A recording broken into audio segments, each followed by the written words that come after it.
कहने को America super power है, हथियारों की बड़ी फैक्ट्री है, लेकिन कई मोर्चों पर उसे जान बचाकर भागना पड़ा है।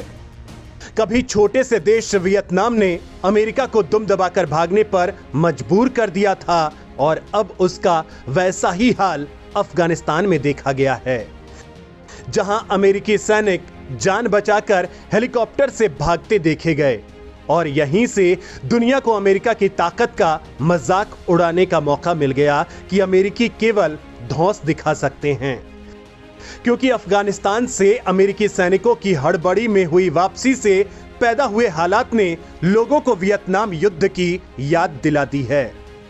पूर्वी एशिया के इस देश में अमेरिका आया तो कम्युनिज्म को खत्म करने के लिए था, लेकिन परिस्थिति ऐसी बनी कि उसे उल्टे पांव भागना पड़ा। उस समय भी अमेरिका को अपने राजनयिकों को निकालने के लिए साइगोन में अपने दूतावास के ऊपर हेलीकॉप्टर उतारने पड़े थे। इस बार भी अमेरिका ने अपने 3000 सैनिकों को काबुल दूतावास खाली कराने के लिए तैनात किया हुआ है। दुनिया की सबसे ताकतवर और आधुनिक हथियारों से लैस अमेरिकी सेना न तो वियतनाम में कम्युनिस्टों को खत्म कर पाई और न ही अफगानिस्तान में तालिबान को। राष्ट्रपति जो बाइडेन के कट्टर आलोचक और रिपब्लिकन सीनेटर मिच मैककोनेल सहित कई अमेरिकी सांसदों ने अफगानिस्तान से सैनिकों की वर्तमान वापसी की तुलना वियतनाम युद्ध के अंत में 1975 में साइगोन से हुई अपमानजनक वापसी से की है। मैककोनेल ने कहा कि हमारे दूतावास से कर्मचारियों की कटौती और सैनिकों की जल्दबाजी में तैनाती काबुल के पतन की तैयारी की तरह लगती है। इस बीच रिपब्लिकन पार्टी के हाउस रिप्रेजेंटेटिव और हाउस आर्म्ड सर्विसेज कमेटी के सदस्य माइक रोजर्स गुरुवार को एक बयान में मौजूदा घटनाक्रम को राष्ट्रपति बाइडेन का साइगोन मोमेंट करार दिया। रोजर्स 29 अप्रैल 1975 को साइगोन में अमेरिकी दूतावास की छत से हेलीकॉप्टरों के माध्यम से अमेरिकी राजनयिक कर्मचारियों और वियतनामी लोगों को निकालने की बात कर रहे थे। यह एक ऐसी तुलना है जो पहले भी की गई है। पिछले महीने जब राष्ट्रपति बाइडेन से पूछा गया कि क्या साइगोन जैसी स्थिति अफगानिस्तान में सामने आएगी, इस पर बाइडेन ने कहा था कि कुछ भी नहीं, शून्य। उन्होंने कहा कि ऐसी कोई परिस्थिति नहीं होगी जिसमें आप लोगों को दूतावास की छत से लिफ्ट ऑफ कराते हुए देखेंगे। हालांकि काबुल में अमेरिका को इसी तरह से भागते देखा गया है।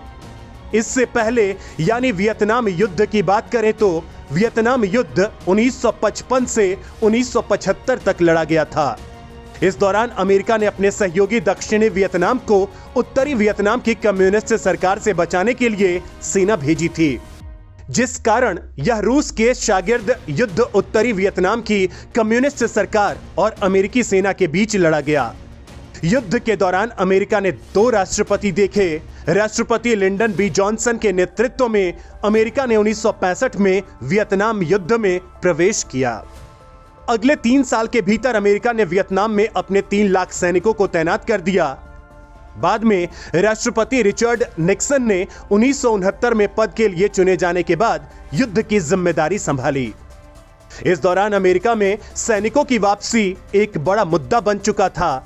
जनवरी 1974 में अमेरिका ने उत्तरी वियतनाम सरकार के साथ शांति समझौते पर हस्ताक्षर किया और अमेरिकी सैनिकों की वापसी शुरू कर दी। इसे पेरिस शांति समझौते के नाम से भी जाना जाता है। अमेरिकी सेना की वापसी के बाद उत्तरी वियतनाम ने समझौते को तोड़ते हुए दक्षिणी वियतनाम पर हमला कर दिया। उस समय तक अमेरिका की अधिकांश सेना वापस आ चुकी थी। हालांकि राजधानी साइगोन में तब केवल अमेरिकी राजनयिक और मुट्ठी भर सैनिक ही बचे थे। अपने राजनयिकों को सुरक्षित निकालने और उत्तरी वियतनाम के सैनिकों से बचाने के लिए अमेरिका को दूतावास की छत पर हेलीकॉप्टर उतारना पड़ा था। 30 अप्रैल 1975 को उत्तरी वियतनामी सेना ने दक्षिणी वियतनाम की राजधानी साइगोन पर कब्जा कर लिया। 29 और 30 अप्रैल 1975 के बीच अमेरिकी हेलीकॉप्टर अमेरिकी राजनयिक कर्मचारियों और जोखिम वाले वियतनामी को निकालने के लिए साइगोन में अमेरिकी दूतावास की छत पर 10 मिनट के अंतराल पर कई बार उतरे। इसे ऑपरेशन फ्रिंकेट विंड का नाम दिया गया। अमेरिका ने 24 घंटे से भी कम समय में दक्षिणी वियतनाम से 7,000 लोगों को निकाला, जिसमें 5500 वियतनामी शामिल थे।